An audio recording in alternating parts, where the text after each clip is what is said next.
Guys ওয়ার্ল্ডের সব থেকে ছোট ইউটিউব চ্যানেলে আপনাদের স্বাগত।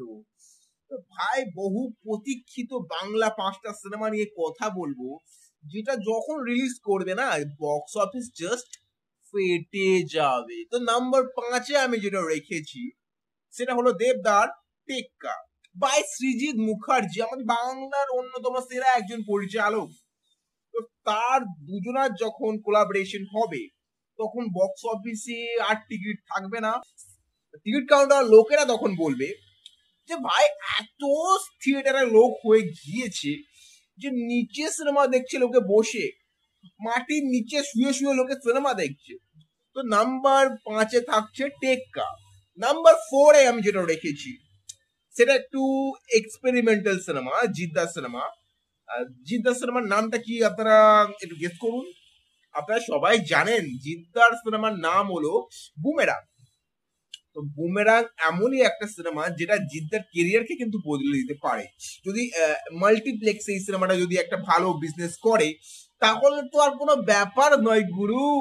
কিন্তু মাল্টিপ্লেক্সে এই সিনেমাটা কেমন ব্যবসা করবে সেটা সময় বলবে।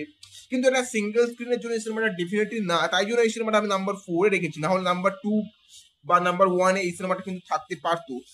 এটা যদি খুব একটা কমার্শিয়ালি সিনেমা নয়, তাই জন্য এটা আমি করেছি। নাম্বার 3-তে আমি যেটা রেখেছি সেটা মনে হয় বক্স অফিসে জাস্ট ফেটে যাবে। নাম্বার 3-তে আমি রেখেছি দরদ। এটা বাংলা সিনেমা নয়, এটা বাংলাদেশি সিনেমা, বাট বাংলা ভাষার সিনেমা। তো তো দরদ সিনেমাটার কনসেপ্ট হলো সাইকো লাভ স্টোরি। তো এরকম লাভ স্টোরি দর্শকরা খুব একটা দেখেনি, তো এই সিনেমার কনসেপ্টটা কিন্তু খুব নতুন কনসেপ্ট। তো যখন রিলিজ করবে এই সিনেমাটা আমার মনে হয় একটা ভালো কালেকশন করবে। নাম্বার 2-তে আমি এমন একটা সিনেমা রেখেছি যেটা জাস্ট বক্স অফিসে যখনই রিলিজ করবে আর এটাকে কেউ কেউ আটকাতে পারবে না। নাম্বার 2-তে আমি রেখেছি তুফানকে। আমাদের তুফান নাম্বার 2-তে, মানে বুঝতে পারছেন তো, একটা গ্যাংস্টার সাকিব খানকে অনেকদিন পর, একটা গ্যাংস্টার অ্যাকশন, একটু রোম্যান্সও থাকবে তার মধ্যে, একটা রিয়েলিস্টিক ব্যাপারও থাকবে।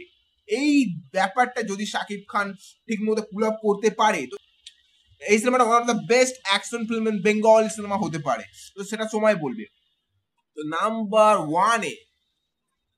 ওয়ানে কি আপনারা বুঝে গিয়েছেন? নাম্বার 1-এ আমি যেটা রেখেছি সেটা হলো খাদান। ইয়েস, আপনারা ঠিক শুনেছেন, দেবদার খাদান, যেটা আমার মনে হয় বক্স অফিস জাস্ট তোল পার করে দেবে। কারণ এই সিনেমাতে এতদিন পর আমাদের গুরুদেব অ্যাকশনে কামব্যাক করছে। তাহলে ভাবতে পারছেন তো বক্স অফিসে কি আর কিছু থাকবে? জাস্ট সবকিছু এনাফ ভাই। খাদান নিয়ে যা লোকেদের যা উন্মাদনা, মানে একজন বলছে খাদান যখন রিলিজ করবে, আমি তার ফ্যামিলি, তারা জয়েন্ট ফ্যামিলি, মনে হয় 30-40 জন রয়েছে, বলছে আমি আমার পুরো জয়েন্ট ফ্যামিলি লরি করে নিয়ে যাব। একজন আমার বলছিল, ভাই ভাই ভাই কি বলছিস রে, খাদান সিনেমা পুরো এমন কি ব্যাপার রয়েছে? সে যখন বলছে দেবদা এত দিন পর অ্যাকশনে কামব্যাক করছে আর সেই সিনেমাটা আমরা দেখতে যাব না, তার কতদিন তাকে অ্যাকশন করতে দেখিনি, এত হার্ড কোর অ্যাকশন, তোল পার করা, খুনোখুনি থাকবে, তার মধ্যে একটুখানি ভায়োলেন্স থাকবে। তো এরকম অ্যাকশন করতে দেবদাকে এত দিন পর আমরা দেখছি, তো সেই সিনেমাটা আসলে আর আমরা দেখবো না, এটা হতে পারে? তো নাম্বার 1-এ আর আমি অন্য কোনো সিনেমা আমার মাথায় আসেনি, মনে হচ্ছে Khadaan just box office just enough শেষ করে দেবে। তো ইয়া, এইটুকুই। যদি ভিডিও ভালো লাগে লাইক এন্ড সাবস্ক্রাইব করতে ভুলবেন না, আর দেখা হচ্ছে নেক্সট ভিডিওতে। বা